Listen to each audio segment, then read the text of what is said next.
Assalamualaikum viewers, welcome to my YouTube channel Learn with Anna. Today we will discuss the course Differential Equations, Chapter 9, Exercise 9.1, Question number 11. Question number 11 भी हमारे previous questions की तरह ही है. इसको हमने first of all separate कर लेना है इसके variables को. यहाँ पे हम लिखेंगे separate the variables. तो वेरिएबल्स को हम सेपरेट कैसे करेंगे? y वाली वैल्यूज़ को हम एक साइड पे ले आएंगे और x वाली वैल्यूज़ को एक साइड पे. यहाँ पे क्या आएगा? 1 divided by Y cube plus 2y is D of y is equal to 1 divided by X square plus 3x D of x. यहाँ पे अब हम लोग इंटीग्रेट करते हैं ना. इसके बाद यहाँ पे हम लोग लिखेंगे इंटीग्रेटिंग बोथ साइड्स. इंटीग्रेशन कर लेंगे बोथ साइड्स पे.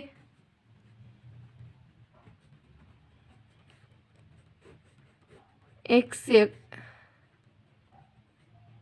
ठीक हो गया. ये हमारे पास आगे इसकी इंटीग्रेशन. इसको हमने बोल देना है अपनी इक्वेशन नंबर 1. अब यहाँ पे हमारे पास नीचे हमने इसको थोड़ा सा पहले सिंप्लीफाई करना है, फिर हम इसको सॉल्व करते हैं. इसको हम लोग अगर सिंप्लीफाई करके देखें तो इधर क्या आएगा हमारे पास? इन दोनों में से y कॉमन आ रहा है ना, हम लोग y कॉमन निकालेंगे. अंदर क्या रहेगा? Y square plus 2 D of y is equal to, इधर भी इंटीग्रेशन 1 डिवाइडेड बाय, दोनों में से x कॉमन आ रहा है ना, हमने x कॉमन निकाल लेना है और x प्लस 3 हमारे पास आ जाएगा इंटू डी ऑफ x. क्या करना है? अब हमने इनको लेके पहले हम x वाली को लेंगे, फिर हम y वाली को लेंगे. पहले हमने इनको बारी बारी लेके सॉल्व करना है, फिर हम इसकी इंटीग्रेशन कर सकते हैं. तो यहाँ पे हम लोग पहले x वाली को ले लेते हैं. उसको हम लोग क्या करेंगे? इधर हम लिख लेते हैं first we take 1 divided by x into X plus 3 is equal to, हमने इसको पहले पार्शली सॉल्व करना है और फिर हम इसकी इंटीग्रेशन करेंगे. इधर हमने सिर्फ वैल्यू लिया है इंटीग्रेशन के बगैर. यहाँ पे हम लोग क्या लिखेंगे? a divided by x plus b divided by x plus 3. इसको हमने अपनी इक्वेशन नंबर 2 बोल दिया. अब हम अगर इसको अपने डिनोमिनेटर से मल्टीप्लाई करवा देंगे तो हमारे पास क्या आएगा? 1 is equal to a into, हमारे पास x उसके साथ कट ऑफ हो जाएगा और इधर क्या आएगा? x plus 3 plus b of x. इधर हमारे पास क्या आएगा? हम अगर इसमें पुट कर दें, put x is equal to -3 in equation, इसको हमने इक्वेशन नंबर 3 बोल दिया. 3 में अगर हम अपना -3 पुट कर देंगे तो हमारे पास क्या आएगा? 1 is equal to a into -3 plus 3 plus b into -3. अब ये वाला तो हमारा पार्ट 0 हो जाएगा. इधर क्या आएगा? 1 इज इक्वल टू -3b और 1 divided by -3 is equal to b. ये हमारे पास आ गई b की वैल्यू. और अगर अब हम लोग पुट कर दें x is equal to 0 in equation 3 में तो हमारे पास a की वैल्यू आ जाएगी. हम लोग क्या पुट करेंगे? 1 is equal to a into 0 plus 3 plus b into 0. तो हमारे पास क्या आएगा? 1 इज इक्वल टू 3a. तो a की वैल्यू हमारे पास क्या आएगी? 1/3 इज इक्वल टू a. यहाँ से हमारे a और b की वैल्यूज निकल आई हैं. अब हमने इसको पुट करना है अपनी इक्वेशन नंबर 2 में जो हमारे पास ये थी. Now we can write here put a is equal to 1/3 and b is equal to -1/3 in equation 2. तो अब हम जब इक्वेशन नंबर 2 में पुट करेंगे हमारे पास क्या आएगा? 1 divided by x into X plus 3 is equal to a की, a में अगर हम वैल्यू पुट करेंगे हमारे पास क्या आएगा? 1/3 x प्लस, यहाँ पे माइनस हो जाएगा, -1/3 x प्लस 3. ठीक है, इसको अब हमने बोल देना अपनी इक्वेशन नंबर 4. अब हम अपनी इक्वेशन नंबर 1 से अगर y वाली वैल्यूज़ को ले लेंगे तो हमारे पास क्या आएगा? 1 divided by Y square plus 2 is equal to, हम लोग क्या लिख सकते हैं? a divided by Y plus B Y plus C divided by Y square plus 2. इसको हमने अपनी इक्वेशन नंबर 5 बोल देना है.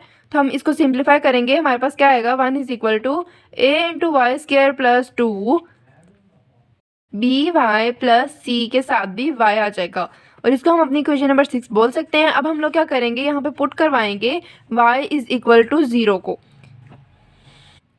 तो यहाँ पे हमारे पास क्या आएगा? 1 is equal to a into 0 plus 2 plus b into 0 and plus c into 0. ठीक है, हमारे पास क्या आएगा? 1 is equal to a into 2, तो 1/2 is equal to a. a की हमारे पास वैल्यू आ गई 1/2. अब हमारे पास जो हमारी इक्वेशन नंबर 6 है, हमने इसमें से कोएफिशिएंट्स को कंपेयर करवा लेना है। तो हमारे पास क्या आएगा, हम यहाँ पे लिख सकते हैं ना, कंपेयरिंग कोएफिशिएंट्स ऑफ इक्वेशन 6। कौन कौन से हम करवाएंगे, यहाँ पे पहले वाई स्क्वायर वालों को करवा लेते हैं। वाई स्क्वायर वाले हमारे पास कौन से थे, a plus B is equal to, दूसरी साइड पे हमारे पास 0 था। तो यहाँ पे हम लोग a की वैल्यू हमारे पास 1/2 है ना, इसमें हम a की वैल्यू को पुट करके b की वैल्यू निकाल सकते हैं। यहाँ पे हमारे पास क्या आएगा, 1/2 plus b is equal to 0। b is equal to हमारे पास -1/2 आ गया। ठीक है, यहाँ पे अब हम लोग अगर कोएफिशिएंट्स को, y के कोएफिशिएंट को हम लोग कंपेयर करवाएंगे तो हमारे पास देखा जाए तो हमारे पास लेफ्ट साइड पे सिर्फ c ही है और राइट साइड पे हमारे पास 0 है, तो c इज इक्वल टू हमारे पास 0 आ गया।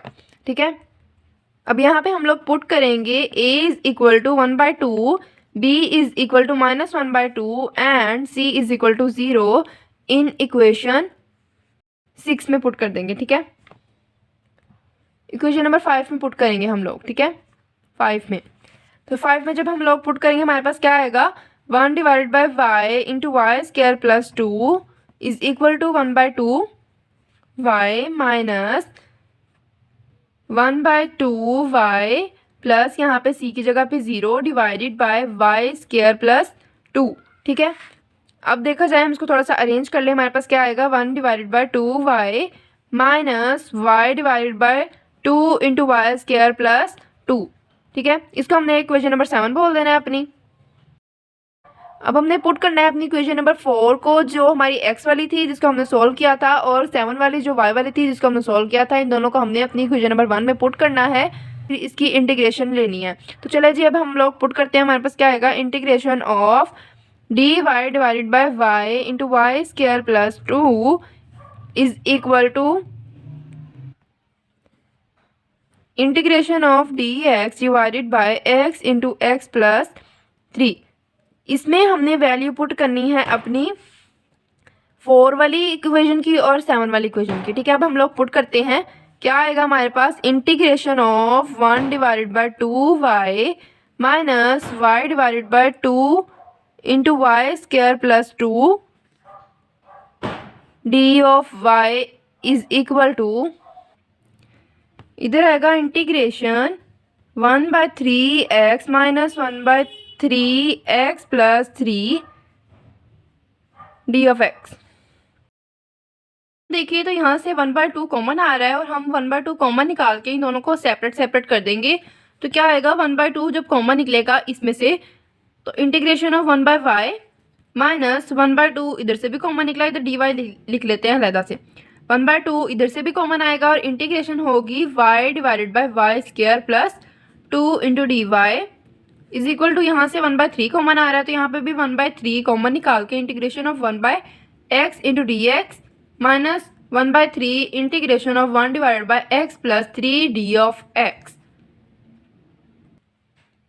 अब यहाँ पे देखिए इसका इंटेग्रल में हम देखें तो बाकी सब जो है वो रिजॉल्व हो सकते हैं, उन पे ln लग सकता है, इस पे भी लग सकता है, इधर हमारे पास नहीं लग सकता क्योंकि इधर हमारे जो डिनोमिनेटर है उधर वाई स्क्वायर है और वाई स्क्वायर में हमारे पास ऊपर डेरिवेटिव होना चाहिए, तो ऊपर हमारे पास सिंपल y है, यहाँ पे हमारे पास 2y होना चाहिए। तो हम लोग क्या करेंगे, 2 से मल्टीप्लाई एंड डिवाइड करवा देंगे तो हमारे पास यहाँ पे ऊपर 2y आ सकता है।